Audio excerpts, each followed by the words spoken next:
The Backrooms. Or sorry, Backrooms. Drop the just Facebook. It's clear now. Has been in theaters for a while now and already made a ton of money, only being surpassed by Obsession or whatever else came out in theaters that day. It actually dominated The Mandalorian and Grogu in rankings and earnings, which just proves that Kane Parsons, director of Backrooms, well, he's gone. However, it seems like people don't really know what the Backrooms are about or why anything in the movie happened. From my own research, people are just recapping the movie, offering little tidbits of thought every now and then. Hey man, I think people are gonna do that either way when they watch a movie, especially a surreal one like The Backrooms. Why do you think worse movies like Inception are in the social zeitgeist years later? Because they make you think and they don't have a clear ending. Kane Parsons, 2-year-old director of Backrooms, has recently stated he is a little averse to explaining the events in the work he does, which makes me think the movie will be talked about for years to come, or at least until the YouTube series ends. Anyways, no one seems to be dissecting any scenes or analyzing any character choices, they just seem to be saying how they think the movie fits into the broader scope of the series as a whole, or worst of all, they will compare it to Obsession. Just a quick sidebar before I get into what I think the Backrooms are and what the movie is trying to tell us. I want to put this ridiculous debate to rest. Stop comparing Backrooms to Obsession. You wouldn't go to a grocery store and buy an orange and then complain, man, this doesn't taste like an apple. That'd be like comparing apples to oranges, which is stupid. Obsession is the start of a new universe. It'll be connected to the new Curry Barker movie, Anything But Ghosts. We might get an anthology series out of it. And Backrooms is just a standalone story within a broader universe that's been established for years. If you can understand that Rogue One and Andor are part of the greater Star Wars narrative and run parallel to the main trilogies, you can understand Backrooms, directed by Kane Parsons, who is 20. This just means that Obsession can hold your hand a little bit more than Backrooms, since Backrooms assumes that you've seen the YouTube series. And even if you haven't, this is still a good introduction to the Kane Parsons universe. But it won't hold your hand as tightly as something brand spanking new. Do you get what I mean? It's important to me that you understand that 2 horror movies directed by 2 content creators, one being Curry Barker and the other being Kane Parsons, who is officially upside down, can both be good at the same time. It isn't black or white. One isn't better than the other. That would be like comparing a Deport painting to a Picasso painting. Both are beautiful for 2 different reasons at the same time. 2 things can be true at the same time. You know what I mean? Like I said, it's not black or white. It's something in between. A fapoon. Like a wet yellow. What will you think of next, Germany? Anyways, Backrooms the movie. How does it work as a standalone movie, and how does it fit into Parsons' broader universe? Currently, I am writing this without seeing anything else by Kane Parsons, who directed Backrooms and has officially achieved mitosis, since when I first heard about the Backrooms, it was at the peak of mascot horror and skibbity toilet. Why did you walk away from me? That was not really skibbity of you, Hawktua.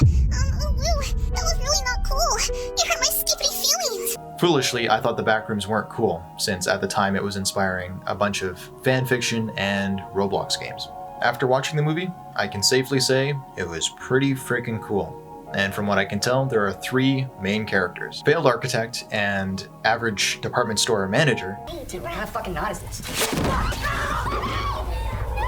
Clark, played by Chiwetel Ejiofor. I am a fucking architect! Therapist Dr. Mary Klein, played by Renate Reinsve. And finally, the Backrooms themselves as a sort of concept or entity. Of course, some get more screen time than others, but they all play a part in presenting the greater themes of the film. The film is expertly directed and has many beautiful shots. Gorgeous shots, even. But it doesn't have a lot of dialogue. In our day and age, for most people, not me, this leaves a lot of answers unstated. But not invisible. What I mean is, media literacy is dying and attention spans are shrinking. Just look at recent Marvel movies, or Stranger Things, or that live-action The Last Airbender TV show that starts with wild action scenes and keeps restating information over and over and over and over and over and over and over and over because they're banking on you being on your phone while you watch it. Drew Gooden has an awesome video on that. With the Backrooms the movie, sure, we start with an async chase scene where an employee fails to escape Captain Clark, but it serves to build intrigue and tension. It isn't meaningless. And then we meet Clark. We're introduced to Clark first when he's in his office at Captain Clark's Ottoman Empire, surrounded by architectural sketches trying to keep the store afloat. Then we cut to our first therapy session between Clark and Mary, which we will get back to. But some important dialogue we hear is Clark is alone because he hurts people. And he hurts people because that's the way he's wired. Clark says he wants to change. He's in therapy, of course. But I don't think he means it. He's been going to therapy for an indeterminate amount of time and not made any progress? At that point, Clark is comfortable with the labels he's given himself and uses therapy to escape responsibility. It's like if you're at a dead-end job with dreams of making it, but you make no effort to achieve your dreams, so you become angry at everyone and the world. But you're working a hard job, making money, you have responsibilities to this job, you're succeeding now that you think about it. Yeah, if anybody asks, you're just in transition. You're on your way to your long-term goal. But the thing is, that goal keeps getting farther and farther away, and you stay stagnant at your dead-end job, and then you die angry and full of regret. You get angry because you make no progress towards your dream or towards a better life. I know we all know someone like this. Maybe it's a manager who takes their job too seriously because they have no control over their own life. Or God forbid, you're that person who gets envious at other people or even your friends. Instead of being happy for your friends or other people, you get angry and you fester in your own loneliness and anger. Clark is angry that he broke the glass, not that he scared Barbara, his wife, or woke her up. He explains his actions away with logic. He is the way he is, after all. I am what I am. He was drinking to wind down from work, and he stays at work late to make money for kids and pay for Barbara's law school.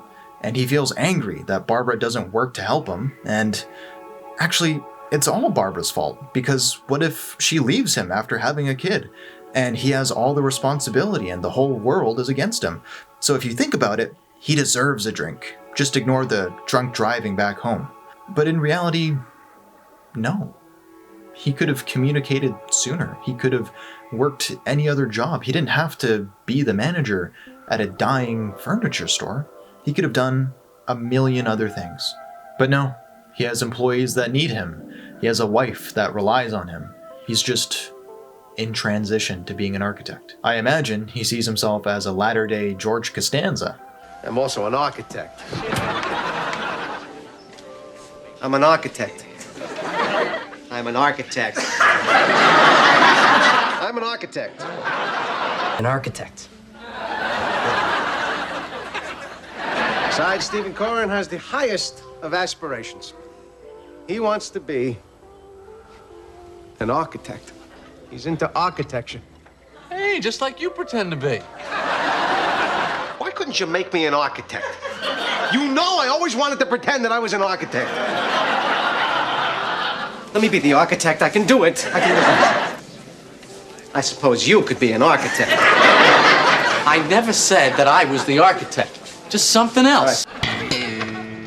Nothing is higher than architect. Clark becomes a self-made martyr and has what I believe is a martyr complex, which is defined as a persistent behavioral pattern where someone repeatedly sacrifices their own needs, time, or well-being for others, while simultaneously expecting recognition, feeling resentful when it doesn't come, or maintaining a sense of moral superiority. The self-sacrifice becomes a way to feel needed, to avoid rejection, to maintain control in relationships, or to prove worthiness. People with a martyr complex often struggle with low self-esteem and use their sacrifices as evidence of their value. The giving isn't free. It comes with an invisible price tag of expectation, and when that expectation goes unmet, Resentment builds beneath the surface. Again, think back to your own life, to that manager you've had or still have. Did their families talk to them? Have they earned the respect of their friends and family? Or do they demand respect, like a child, pushing anyone around them who they aren't paying away? And we see this throughout the film. Clark at almost every turn deflects responsibility. He convinces his employees to film him or even join him in the backrooms by guilting them. He's their boss, so they have to listen. He's pathetic and he pays them, so they might as well help. The dichotomy is crazy, because he's so pathetic and so self-pitying, but he has a compulsion to control everything around him since he has no control over his own life. He refuses to take responsibility for anything.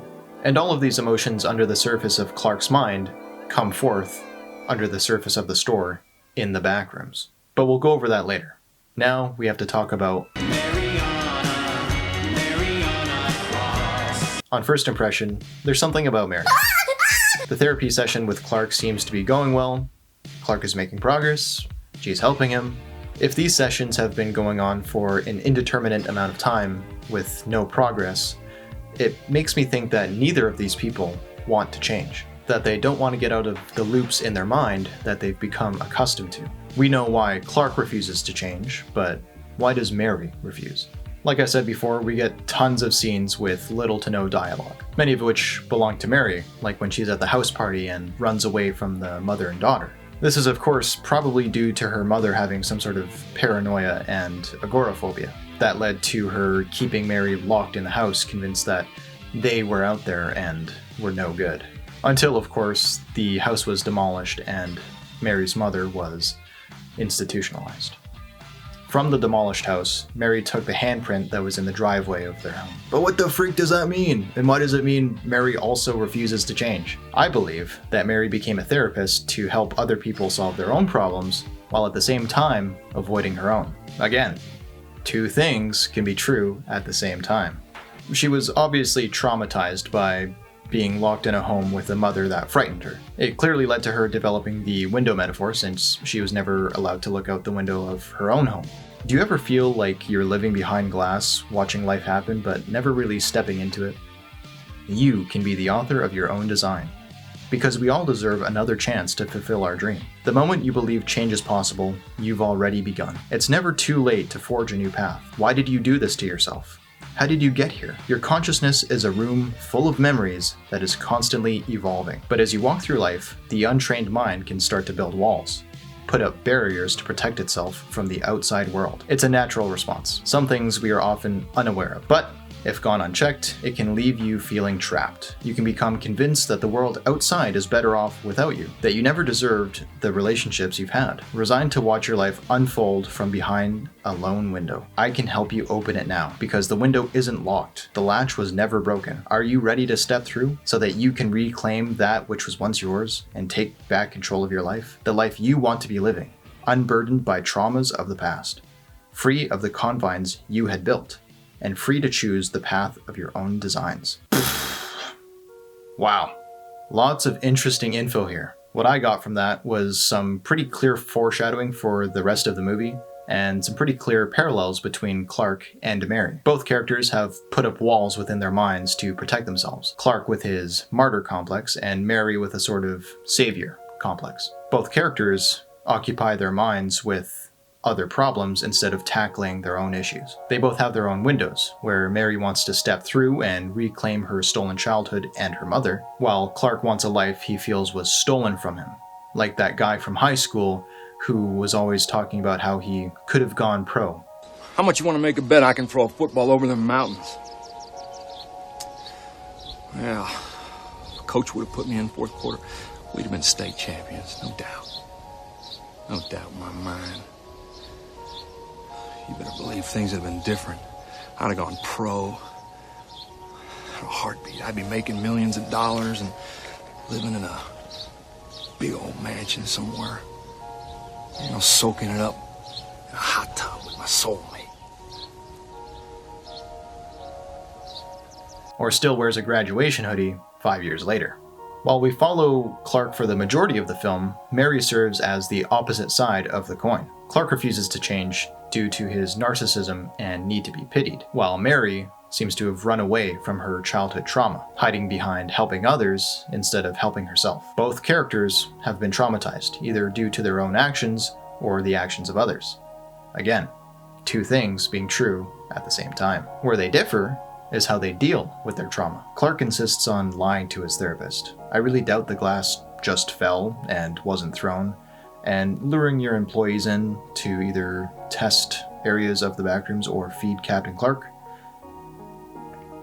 Not cool, man. Mary seems to just walk away from conflict whenever it arises in her life, since that's how she survived her childhood. Obviously, when the TV commercial says, "Your consciousness is a room full of memories that is constantly evolving," it's alluding to the backrooms themselves. And Mary believes that people should find a window within their own consciousness, escaping their own backrooms, even though she refuses to do so herself until the end, where she literally shatters her trauma and leaves it in the past with the most pathetic version of Clark, who was the patient that she let hold her back.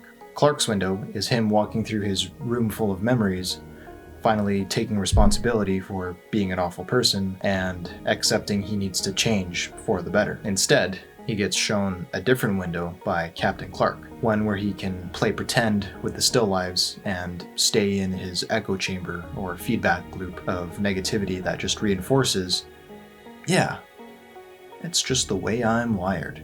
So before moving on to the backrooms and finishing off with Mary, she was traumatized from a young age and became afraid of interactions and changing. Until, of course, she takes her first steps into the backrooms.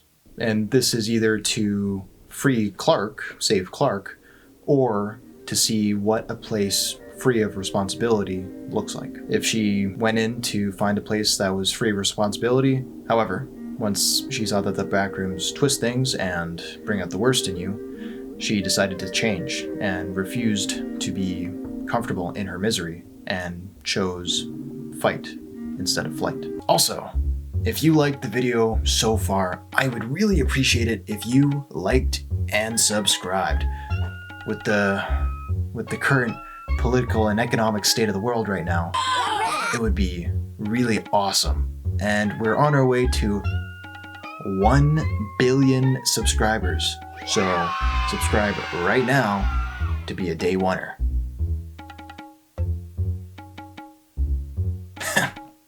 I also believe that Captain Clark consumed Mark because he either didn't believe Clark and Mary, or more likely, he did believe that Clark had changed.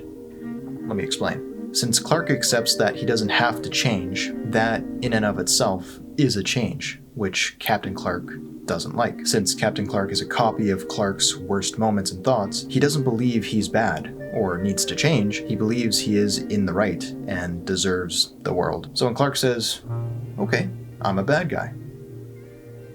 I accept that, I'll stay bad," he accepts, he changes his thinking to say, "Yeah, I am bad." But Captain Clark, the old copied version of Clark, doesn't believe that he's bad. He can't accept being bad. So that means normal Clark does change, which Captain Clark can't have. Also, the red-haired still life is totally Barbara, Clark's wife. It's the only one he doesn't acknowledge in the room. It reacts to Captain Clark when it comes in, and of course, he cuts its hair off and puts it on Mary. Oof. Take a shot every time I say Clark. Clark, Clark, Clark, Clark, Clark, Clark, Clark. So again, I have not seen anything else by Kane Parsons, who is now green, by the way. But I do watch a lot of movies, and I do have a Letterboxd account, which should tell you everything you need to know about how analytical I am. How I understand the backrooms as an entity and a character, both can be true at the same time, is it feeds on negative emotions. Tell me who's your housekeeper and what you keep in your house. What in the world is in that room? What you got in that room? Like I established earlier, if Clark had been going to therapy for an indeterminate amount of time, he was probably sleeping in the furniture store before then, so a long time. And if he is an unreliable narrator, saying that he dropped the glass instead of throwing it, then he's probably chock full of negative, abusive emotions. Why do you think Captain Clark bleeds at the end? Not only because it's an extension of Clark at his worst, what people call his shadow self, it's also probably a fairly recent copy of Clark. I think Barbara had been copied a few times by that point, since he's probably been in the furniture store for a while, thinking of her for a while, and his negative emotions hadn't boiled over by that point as badly. This would also explain why Barbara and the other still lifes are made of that fleshy white stuff instead of blood and bone. I tried to tell him not to laugh. Adam. I know. I walked through blood and bones in the streets of Manhattan trying to find my brother. Jesus. Yeah, he was in northern Canada. Well, mostly blood and bone. He does have that wooden leg. Dear blade. This is a compound fracture. So, the backrooms feed off of negative emotions and create more volatile, active, and violent still lives based on the original's negative emotions. This would explain why Mary was copied into a normal still life at the end, because she had broken away from her trauma and negative emotions and wasn't tortured by it anymore. This implies that Barbara had moved past Clark, or Clark believes that Barbara had moved past him, since she's relatively docile towards the end until, of course, running away from Captain Clark. But why is there an End Apartheid shirt in the basement? Is Kane Parsons, who is officially Kane Parsons, making a statement? And why is there a face in the dirty laundry? Is it somebody's metaphorical dirty laundry? Well, I believe that the two employees of Captain Clark's were fooling around on the beds, feeling some very positive emotions, and leaving their clothes on the ground, on the floor, if you know what I mean. That, or the backrooms seek people who are connected to Clark, since Clark sleeps over top of the hole in the wall that lead to the backrooms, and he's probably a juicy source of negative emotion for it. In fact, it's probably getting so much sustenance from Clark, it's finding its way into the real world. Remember the circuit breaker at the start that had the wrong switches that didn't do anything? Now, what is apartheid? After a quick Google search, apartheid was a system of institutionalized racial segregation and discrimination that governed South Africa from 1984 until the early 1990s. Enforced by the white minority government, it dictated where people could live, work, and go to school, stripping millions of non-white South Africans of their citizenship and basic rights. Incredibly, basically, apartheid is government institutionalized and enforced racism against a certain race. So I'm sure we can all agree, pretty terrible and also bad. Another thing that people consider bad is AI, which Kane Parsons, director of Backrooms and officially the first director on Fire, adamantly disagrees with. You do not want to embrace AI. That's absolutely not. No, absolutely not. Yeah. Tell us why. I mean, for me, the whole point of doing what I'm doing, like, art is a way of processing life. That's inherently what it's supposed to be for most people. I don't see the value in, like, outsourcing any element of that. And when I'm looking at someone else's project, if I see an element of the environment has been, like, you know, they use generative fill or whatever to change something about the scene, even if it just shuts off the part of my brain that wants to know more about that world and wants to look for details, because I would assume if they're willing to make an arbitrary choice there, they could make an arbitrary choice with literally anything. I bring this up because Fox News uses AI in partnership with Palantir, and Fox News is owned by Lachlan Murdoch, who also owns the New York Post. As I'm sure you're aware, Fox News is very biased towards conservative ideals, very pro-Trump, pro-Zionist, and so is the New York Post. And I'm not going to name any names here, but I'm sure we all know who is doing another apartheid and has been doing so since the early 1940s. So the game theory right now is that the New York Post doxed Kane Parsons and his parents, who they, for seemingly no reason, mention are divorced in the article, edited and unedited, because he included a t-shirt in his movie that was anti-systematic racism. But that's just a theory. So stupid. Oh my god. But yeah, official news source New York Post doxed director Kane Parsons. It happened, man. Like, one theory I see floating around is that the laundry room is Captain Clark's feeding grounds, because he apparently hunts for the still lives of Bobby and Kat, the employees, and leaves their clothes behind as a shell. I don't totally believe that theory, since there's no goop on the clothes and he just straight up eats Clark later on in the movie. So I think my coitus theory has some legs. Much like a bed would, it would actually have double the amount of legs, because normally it has 4 legs, and if there's 2 people on top of each other, there'll be 4 more legs. So put that on a t-shirt and get doxxed. As for the head in the laundry, I think it's perhaps like some sort of recent smart still life, maybe an async employee that escaped and got copied, or just an async employee in general. But more likely, I think it's just a reference to The Rolling Giant, which was another project made by Kane Parsons, who stole my lollipop. We actually see a reference to it earlier, where the condos that are going to be built where Mary's home was destroyed are the same name of the mall in The Rolling Giant. So maybe the Backrooms have a one-way mirror in the pool room because Clark doesn't fully believe in the window metaphor that Mary tells him. And maybe the other still lives are just old employees from before Clark's time. An idea I had was if the Backrooms copy things in poorer and poorer quality, and if Kane Parsons, who is officially the Backrooms, is staunchly against AI, perhaps the Backrooms are just a metaphor for AI in the arts. Regardless, I think the Backrooms being a sort of nebulous, Lovecraftian, perhaps even Kafka-esque entity that copy things based on negative emotions makes a lot of sense. And why Clark and Mary use the Backrooms as an escape from responsibility also makes sense. But I just talked at length about that, so, you know. Anyways, hopefully Clark and Mary's decisions make sense now, and maybe we'll get more context to it in Backrooms Everything Must Go, which is the exact same movie with 15 minutes of extra footage. But in the meantime, take responsibility and stay in character.